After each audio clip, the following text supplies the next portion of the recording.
¿Cuál es la posición del conservatismo que usted orienta frente a la justicia militar? La justicia militar es una institución antigua, tradicional, existe en casi todos los países del mundo, creo yo. Tiene unas funciones excepcionales, restringidas, muy limitadas a los delitos que afectan el orden público. Es un complemento de la justicia ordinaria. La justicia ordinaria se encarga de los delitos normales, los que perturban la seguridad ciudadana.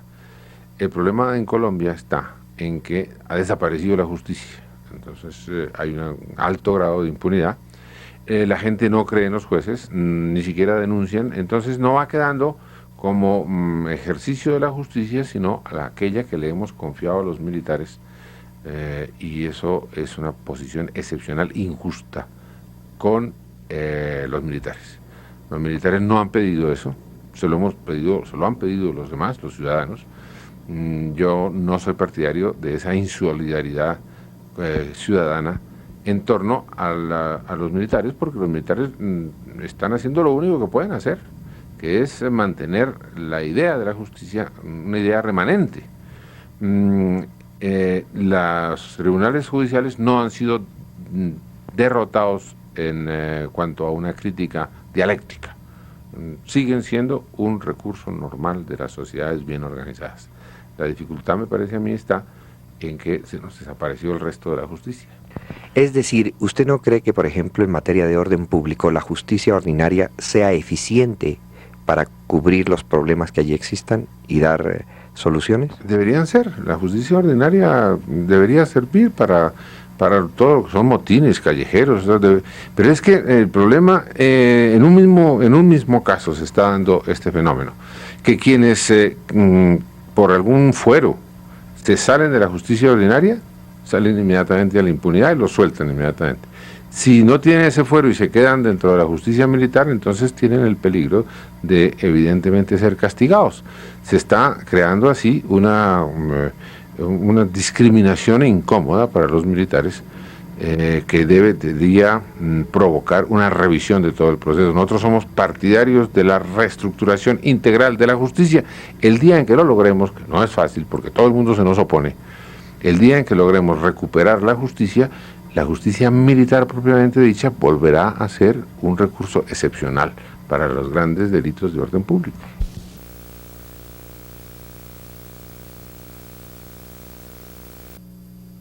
¿Para qué en Colombia el estatuto de seguridad que se lo aplican solamente a las clases marginadas y no se lo aplican a las personas que se lo deben aplicar? Con mucho gusto le contesto. Mire, hay que distinguir entre lo que es la justicia para castigar el delito y un procedimiento especial para perseguir determinada clase de delitos. Hoy hay un problema muy grande en Colombia, y es que no existe realmente justicia. Cuando usted dice que no se lo aplican a las gentes, las leyes, es que realmente la administración de justicia no está operando. Cuando a una persona le roban un transistor o a un campesino le roban una oveja, pues ninguno de ellos pone siquiera denuncia, porque sabe que acudiendo ante los jueces no consigue nada, porque nunca hay prueba. Le dicen a la persona que pone el denuncio que lleve la prueba de que él tenía el transistor o que la oveja era de él, y ahí termina la investigación sin que el juez haga nada por descubrir y mucho menos por castigar al delincuente. El Estatuto de Seguridad ha sido aplicado apenas parcialmente, en muy pocos casos, y se refiere a ciertos problemas de orden público. De manera que solo se aplica a las personas que intervienen contra el orden público, que lo quebrantan, y a esas se les aplica, a los demás no, porque no es contra todo el mundo, no está hecho para castigar los delitos que los castigue es el Código Penal, y el Código de Procedimiento Penal, el delito común y corriente.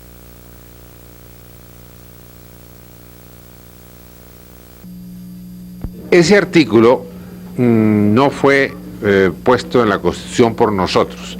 Nosotros éramos partidarios de no abolir la paridad en la administración pública antes de que se hubiera establecido una carrera administrativa que impidiera que quien gana las elecciones presidenciales disponga absolutamente de toda la máquina burocrática. Nos parece que eso fue una de las causas de la violencia entre liberales y conservadores y creemos que es malo que se vuelva a repetir el fenómeno de que la burocracia sea un botín político del cual puede disponer libremente el partido que gane. Entonces, hoy no queda otra garantía en la Constitución que ese artículo que obliga al presidente de la República a ofrecer unos puestos burocráticos al segundo partido. Es lo que va quedando como carrera administrativa. Es absurdo, pero eso es lo que va quedando. No somos partidarios de quitarlo. No es conveniente para los liberales ni es conveniente para los conservadores. No le conviene al Partido Liberal porque ya se ha burocratizado demasiado. Y no nos convendría a los conservadores porque teniendo el propósito de ganar las próximas elecciones, tampoco es apetecible para nosotros conseguir la homogeneidad de la burocracia porque eso perturba la capacidad de acción de un partido en el gobierno, se vuelve demasiado burócrata, se materializa demasiado.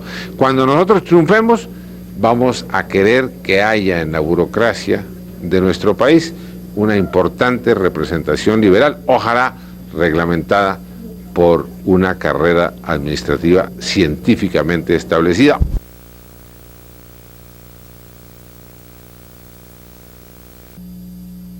¿En qué consiste la Fiscalía General de la Nación?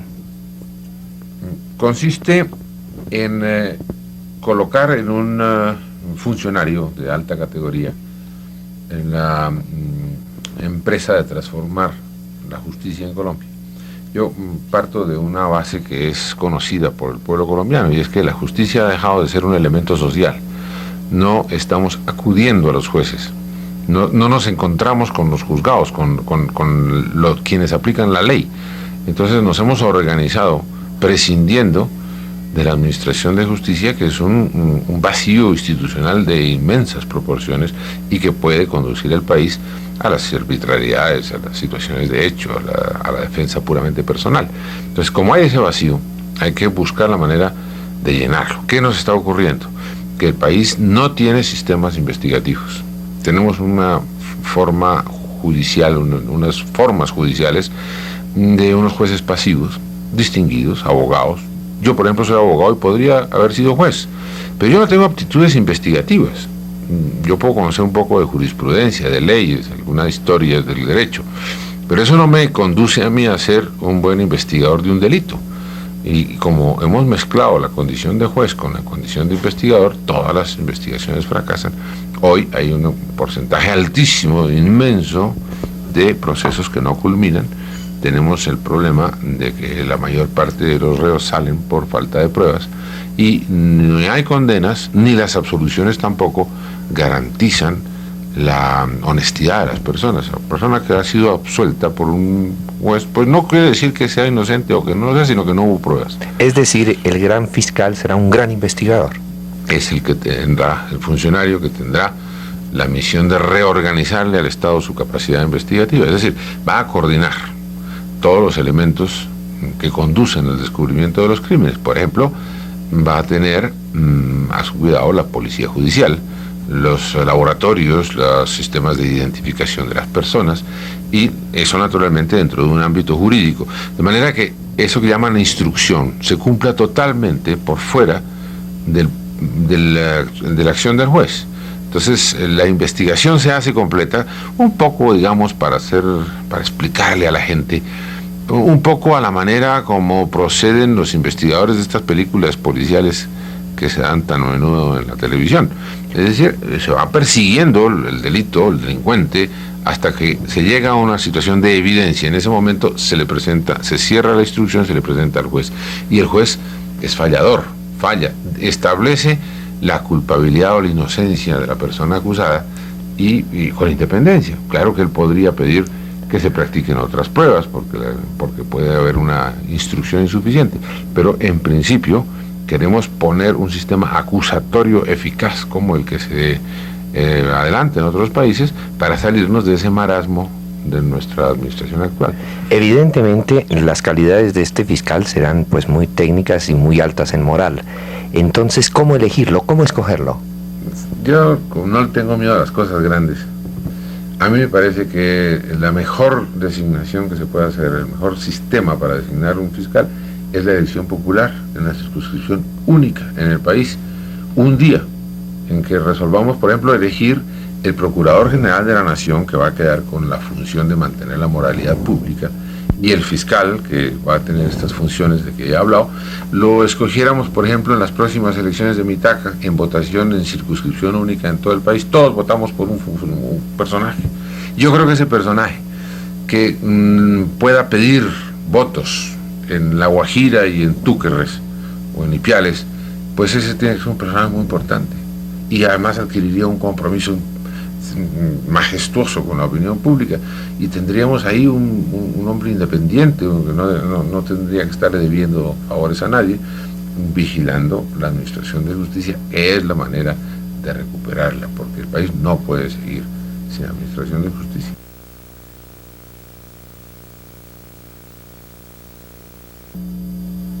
El transporte significa una pérdida de dignidad diaria para las personas que tienen que estar en los buses. Y todo el día durante su trabajo está pensando que le va a tocar pasar otra vez por la ignominia de volver a montar en bus, que es otra perspectiva final de la jornada sumamente amarga. Toda la organización de buses está hecha no para la satisfacción de los usuarios, sino para darle gusto a las personas que tienen el monopolio del transporte en la ciudad. Como por la noche no es negocio transportar a la gente, pues no hay servicio nocturno, y todos estamos tan contentos porque como eso es un bien ajeno, como que a nadie le importa que no haya servicio por la noche. Yo creo que una de las cosas más aflictivas de lo que está ocurriendo en el transporte de Bogotá es que no haya servicio nocturno. Esa situación adelante la tenemos que romper, pero no se puede romper, sino en el momento en que el Partido Conservador logre conseguir un respaldo popular suficiente para poderse enfrentar a los intereses creados. No es justo, por ejemplo, que a nuestros conductores de bus tengamos un sistema de pago a destajo, que es el que determina la famosa guerra del centavo. La guerra del centavo es contraria a la dignidad del hombre, de todos. ¿De quién? Por lo pronto del chofer, que está obligado a ganarse su vida arriesgándola, porque tiene que atravesarse o ganarse 3, 4 centavos, lo que sea, en el próximo pasajero que se presente en la calle.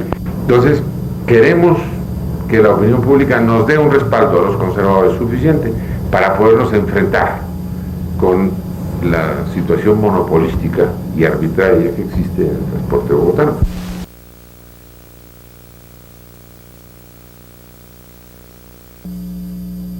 A mí me hubiera gustado, y esto propuse, que esta próxima campaña lo hubiéramos hecho de común acuerdo, para ver cuánto valemos todos, pero por dentro, reconociéndonos, tolerándonos, acostumbrándonos a la convivencia otra vez, que hace falta.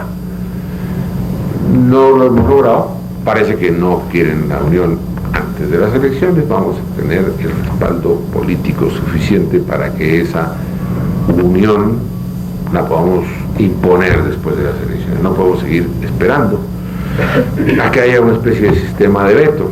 No, yo no quiero la unión, y la unión no se hace, no. La unión hay que hacerla. Hemos procurado hacerla, nos han pedido plazo para hacerla, hemos conseguido el plazo para hacerla, pero vencido el plazo, que son las próximas elecciones, imponemos la unión, porque no puede haber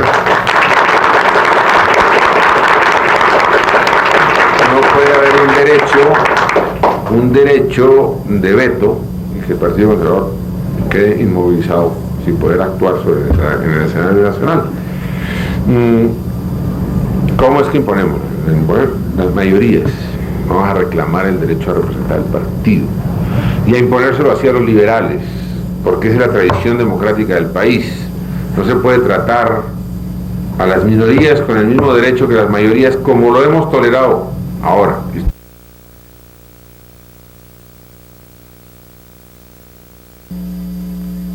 De los coordinadores explicamos cómo había, por ejemplo, un problema básico, que es el problema de la inseguridad. La inseguridad colectiva, la inseguridad que se vive a cualquier hora del día o de la noche y que no solo afecta a los ricos que tienen cosas grandes que perder, sino que afecta particularmente a los pobres que no tienen manera de pagar guardias ni de refugiarse en casas donde los ladrones no puedan entrar. De manera que aflige más al pobre la pérdida de un pequeño adminículo que ha logrado conseguir con sus ahorros que probablemente la pérdida de un automóvil para una persona económicamente poderosa. De manera que estamos seguros de que la inseguridad es una de las preocupaciones más grandes de todo el pueblo, de la comunidad total. Y los conservadores somos partidarios de que restablezcamos la justicia para que los maleantes tengan miedo. Necesitamos que los maleantes tengan miedo para acabar con la situación actual, que es que el maleante es el dueño de la calle y los que tienen miedo son las gentes honradas.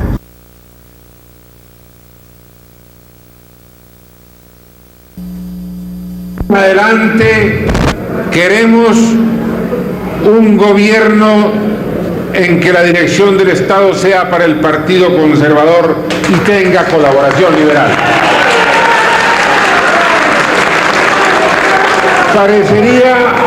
Parecería que esto es una pequeña exigencia, que se cambian los términos, uno dirige, otro colabora, y que eso probablemente no tiene mucha importancia.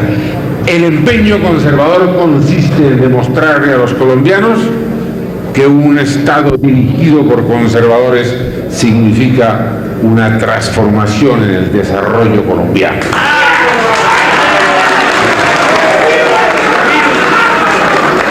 Esto lo hemos estado diciendo en las plazas públicas porque nos interesa que no se nos descubra un propósito que queremos hacer ostensible. Es democrático, es necesariamente democrático que nosotros aspiremos a la dirección del Estado. Si el Partido Conservador, que es una de las fuerzas tradicionales del país, no tuviera esa ambición, su actitud en el escenario político sería sospechosa.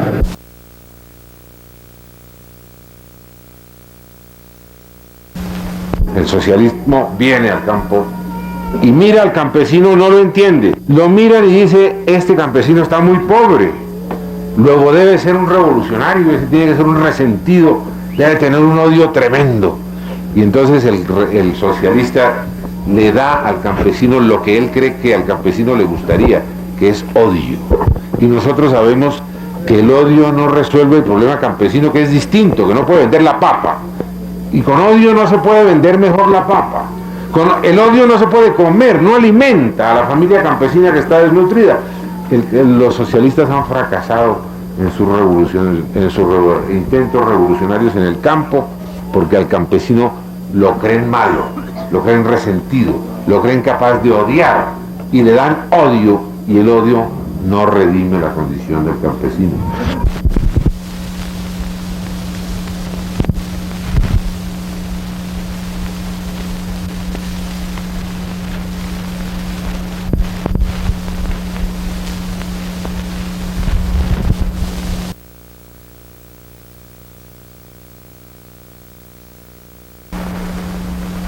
Y comenzamos a ver con angustia que la bonanza, en lugar de invertirse para crearle al trabajador colombiano, que es probablemente el mejor trabajador de esta zona de América, las bases de su desarrollo, resolvimos guardarlas en los cajones del Banco de la República.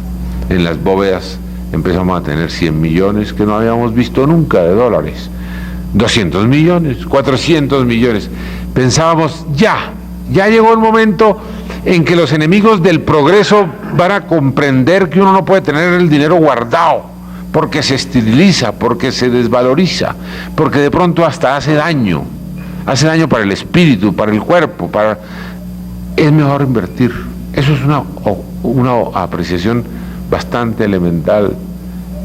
Fue tal la mística contra el desarrollo que todavía hoy no hemos logrado salir de esa posición de avaricia, que nos ha conducido a tomar cada dólar que conseguimos, a guardarlo en las cajas del Banco de la República. Llegamos hace unos 8 días a almacenar en las bóvedas del banco 3.000 millones de dólares. Mucho más de lo que necesitamos para pagar todas las importaciones durante un año. Es 2 veces más que el valor de nuestra deuda externa. Y antenoche las reservas llegaron a 3.400 millones de dólares por un desembolso que hizo algún banco extranjero. El Partido Conservador mayoritario que orienta el senador Álvaro Gómez Hurtado, en estas últimas 24 horas ha hecho una propuesta. Le ha dicho al Partido Liberal que es necesario salvar el Estado colombiano haciéndole una reforma sustancial. Esa propuesta nace inspirada por Álvaro Gómez Hurtado y 24 horas le entrevista en su residencia para que el político colombiano nos explique por qué llegaron a hacer esa propuesta a los liberales. Bueno, en la dirección del partido hace días venimos preocupados porque hemos detectado que el país está entrando en una serie de situaciones sin salida. Hemos perdido el manejo del Estado se nos ha vuelto ajeno, está creciendo desmesuradamente, le hemos dado demasiadas cargas que no va a poder cumplir, y eso se puede tolerar por unos meses, por unos años, por un quinquenio, hay un momento en que algún colombiano tiene que decir que no puede seguir eso así, porque ya estamos aproximándose a unas situaciones de quiebra, unas situaciones límite. Queremos saber si el Partido Liberal comparte con nosotros esta opinión de que hay que hacer algo muy grande para no seguir en la decadencia de nuestras instituciones. Es posible que nosotros tengamos un sentido demasiado exacerbado de la responsabilidad política. De todas maneras, si los liberales pueden de pronto pensar lo mismo que nosotros, les hemos ofrecido que el Partido Conservador le ayudaría a la actual administración a tomar las medidas drásticas de grande importancia que en nuestro sentir son necesarias para cambiar el ritmo que lleva el Estado colombiano. Es una oferta política de una inmensa importancia, me parece. ¿Y cuál es ese ritmo que lleva el Estado colombiano, doctor?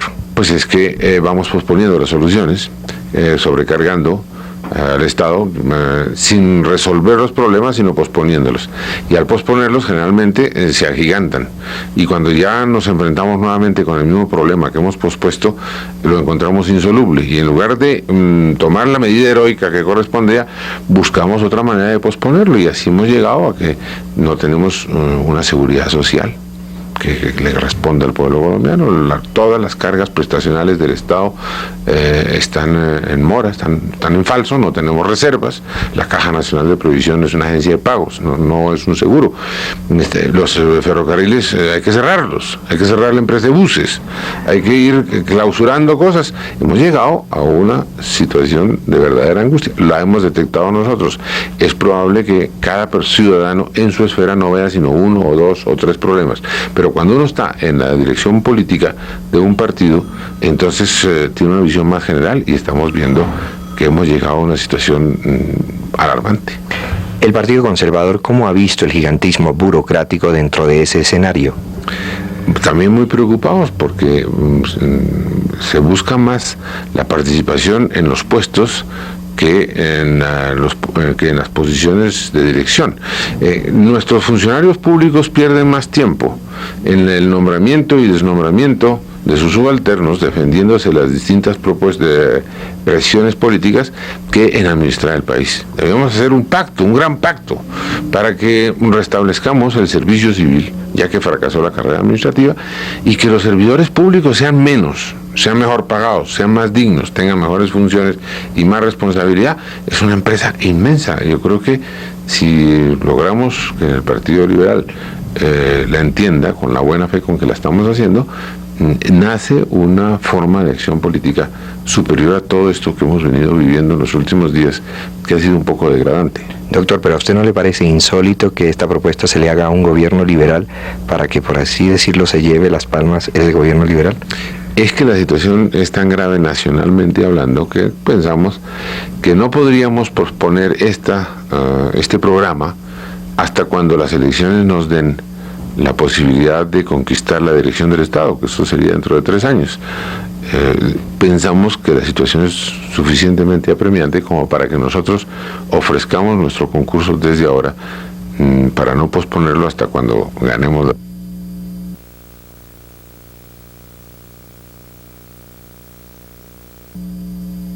Un inmenso país, un subcontinente, que se parece mucho a Colombia, aún en lo grande.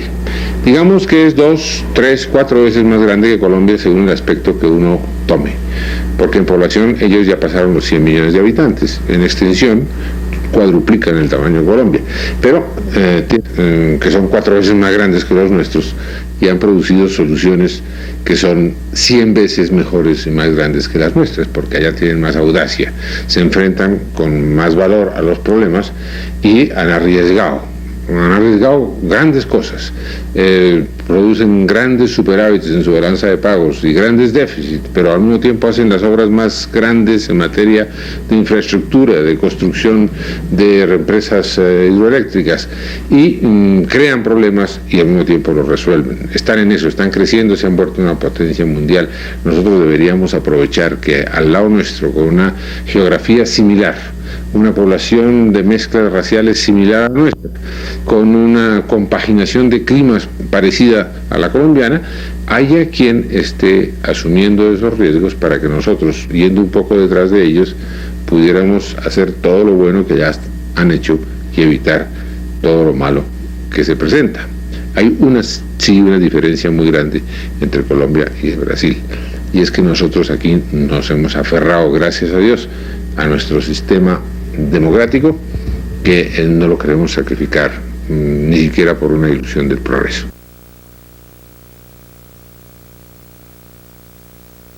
Que van quedando para hacer la unión. La queremos hacer, según parece que todos estamos de acuerdo, en torno a las decisiones de la Convención Nacional Conservadora, la estatutaria. Y ese organismo se debe reunir, y sabemos cómo se debe reunir, y está integrado por una parte de miembros por derecho propio o ex oficio, que todos sabemos quiénes son. Son los exministros, los exgobernadores, esos están ahí, nadie puede discutir su legitimidad. Los miembros del Congreso, se sabe quiénes son.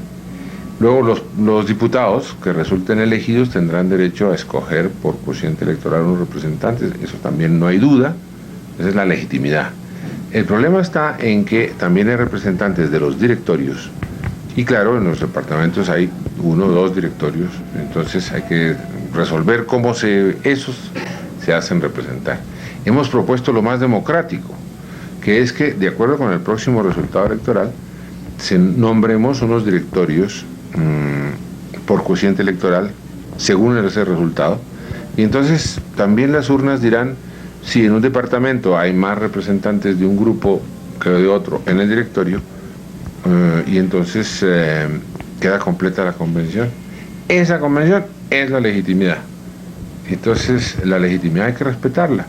A la legitimidad nos tenemos que acomodar todos.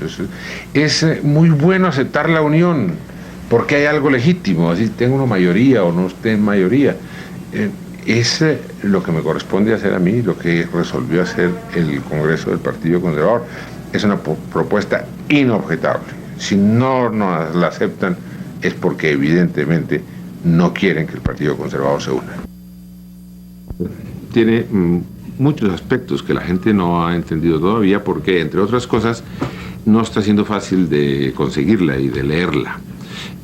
Hay cosas mayores, como la planeación, como la reforma sustancial de la justicia, como la modernización del Parlamento. Entre estas últimas, la modernización del Parlamento, hay algo que la gente no ha notado mucho, y es algo así como la derogatoria de la elocuencia parlamentaria.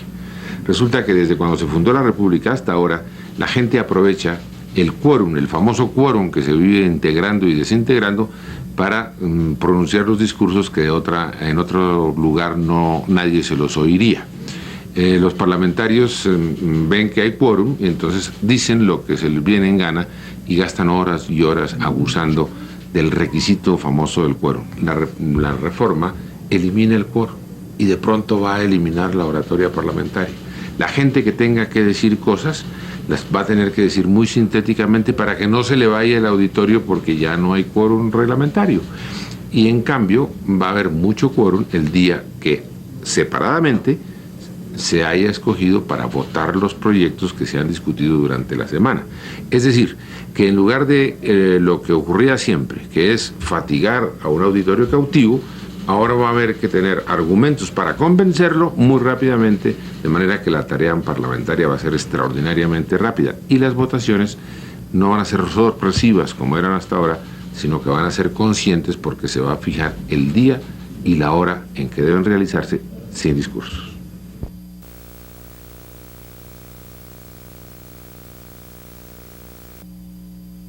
En esto de las dietas, de un pequeño caso de fariseísmo. Resulta que hoy los parlamentarios se pueden subir el sueldo a su propia voluntad cada 4 años y por lo tanto suelen hacerlo en forma desmedida para recuperar el tiempo perdido y para compensar la pérdida que puedan tener en su capacidad de adquisición de ponerse salario en los próximos 4 años. Y cada vez que eso ocurre se produce un escándalo fenomenal en la opinión pública, en mi sentir con razón. Hemos querido quitarle al Congreso la facultad de ponerse sus propios sueldos, aunque se les arrebató esa facultad y se establece que los parlamentarios tengan un reajuste de sueldos igual al promedio de los salarios, de lo que suban los salarios en el resto del sector público, es decir, que van a estar en la zona intermedia de todos los empleados. Eso evita que los parlamentarios se constituyan a sí mismos en una clase privilegiada. Entonces, como han hecho ese escándalo farisaico, a mí se me ha ocurrido que mis amigos del Congreso no voten ese artículo. Si los demás lo votan, pues será porque es bueno. Y si no lo votan, entonces asumen las responsabilidades políticas consiguientes, porque vamos a acabar con el sistema de que todo el mundo pueda tirar piedra sacándole el cuerpo a las responsabilidades.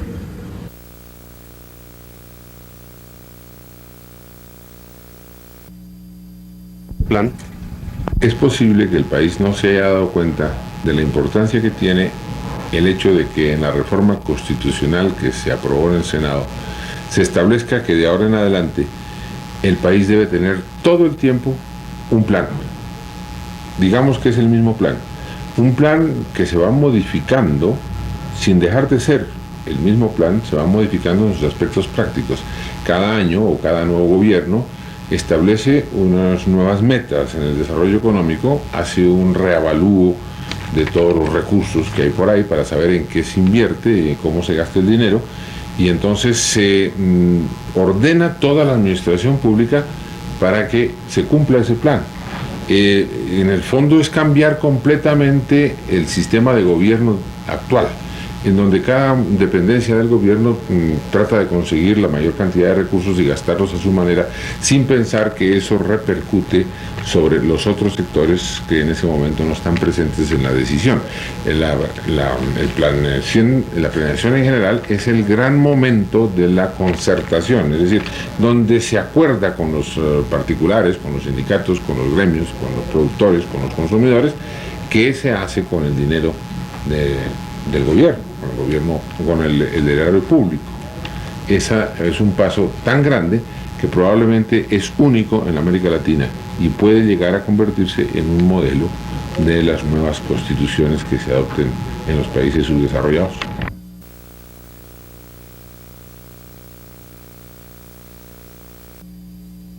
El senador Álvaro Gómez Hurtado, autor del proyecto del fiscal general, explicó hoy las tareas que asumirá este nuevo funcionario de la justicia. Lo más importante de la reforma constitucional en relación con la justicia me parece a mí que es la institución de un personaje nuevo que se llama el Fiscal General de la Nación. Ese personaje está encargado de perseguir el delito. Hoy los jueces investigan y juzgan. El juez nuestro es un elemento pasivo, un buen hombre, un buen señor, probablemente muy docto, que espera a que le lleguen unos nombres en algún expediente y de acuerdo con eso llama a las personas que están involucradas y termina fallando a favor o en contra de la persona acusada. Ahí no hay investigación. En cambio, en el sistema que propusimos, consiste en acusar, en que haya una persona que acuse. El fiscal es el jefe de un aparato de muchos funcionarios investigadores que van reuniendo las pruebas y cuando tienen la prueba concluyente contra una persona se presenta donde el juez y le dicen: aquí está, acusamos a fulano de tal por estas pruebas y por este delito. Y entonces el juez, que es un abogado distinguido, analiza las pruebas, tiene conceptos jurídicos suficientes para saber si la persona es culpable o no, y entonces dicta una sentencia, es decir, juzga, no investiga. El hecho de pasar la investigación a unos funcionarios especializados que saben de huellas digitales, saben manejar los laboratorios, que saben la psicología de los delincuentes, que saben encontrar las relaciones de las pruebas, eso nos va a permitir a nosotros, creo yo, acabar con la impunidad reinante.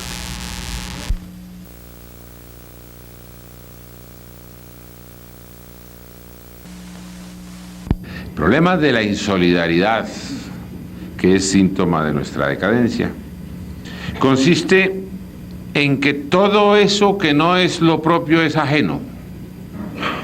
Es la gran muestra de egoísmo que estamos dando, que está dando la raza colombiana.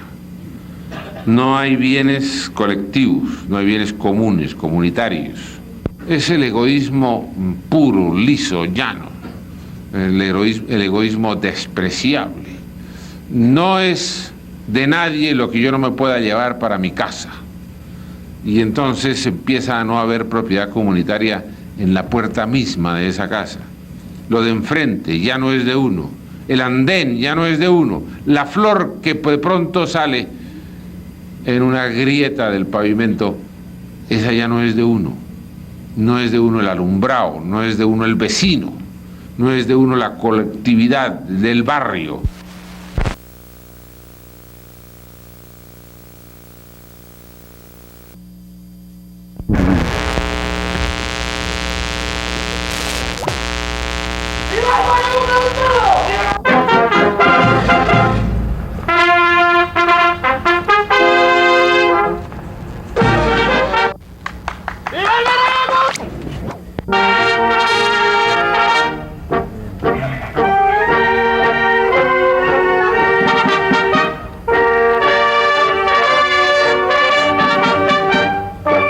Para nosotros los conservadores, el derecho es una de las razones de nuestra existencia.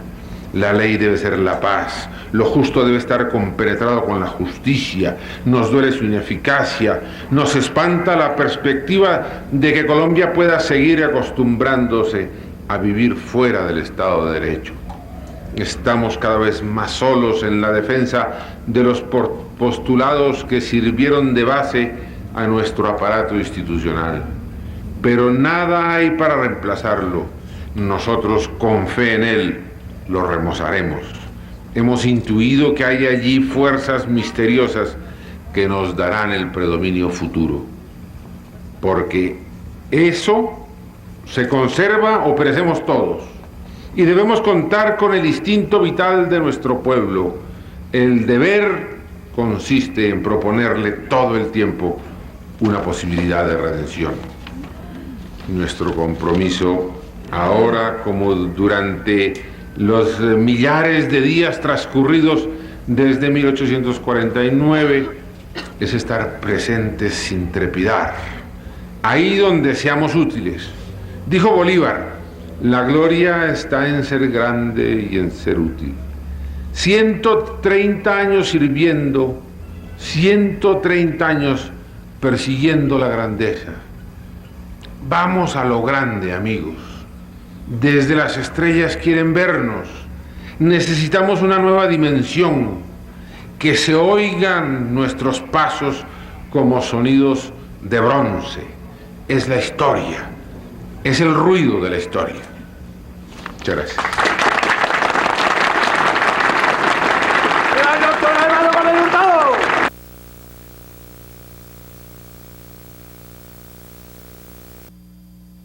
El presupuesto, y ese es un motivo de rebelión que tenemos contra la situación actual, se ha convertido en un registro de un crecimiento automático de los gastos de funcionamiento del Estado. Es un registro del crecimiento burocrático, de manera que los funcionarios públicos, el gobierno en general, no hace política económica con el presupuesto, como ocurre en Inglaterra o en Francia o en Estados Unidos. Hacen una política de desarrollo, hacen una política de contención, una política de estabilización económica, una política de fomento de determinadas actividades, sino que el presupuesto colombiano, por el crecimiento tan continuo de los gastos de funcionamiento y burocráticos, se hace más bien preguntando por teléfono a las distintas dependencias del Estado cómo crecieron los gastos este año para procurar que se puedan pagar esos mismos gastos del año entrante. Es decir, que es un fenómeno más bien vegetativo el que determina el gasto público y no un concepto intelectual, una política, una filosofía.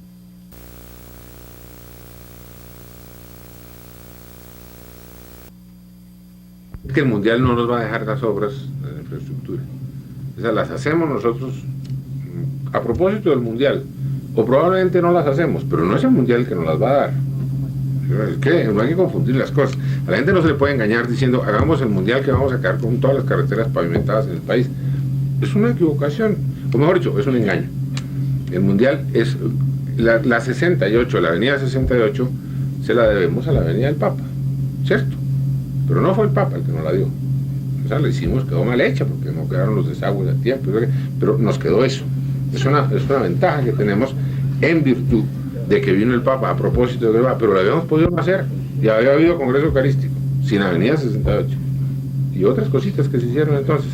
Entonces, yo lo que quiero salvar el Mundial es diciendo, se hace el Mundial con poca plata, no, con una plata propia del Mundial. Y lo que se le quiera agregar, se agrega con motivaciones de eso que se quiera agregar. Que son hoteles, pues cada hotel debe ser autosuficiente. Pues es un hotel que va a dar utilidades después del Mundial, ¿no? Si da utilidades, se hace. Porque no sería bueno que hiciéramos unos hoteles que después del Mundial no dieran utilidades. Eso es una equivocación. Vamos a construir unas carreteras. Supongamos que eso es lo que se necesita para el Mundial. Yo no veo por qué. Pues bueno, vamos a aprovechar el Mundial para hacer unas buenas carreteras. Pero las carreteras deben ser técnica y económicamente justificadas. Porque si se hace una carretera solo para el Mundial y después queda obsoleta y no va a pasar nadie por ahí, pues no se debe hacer.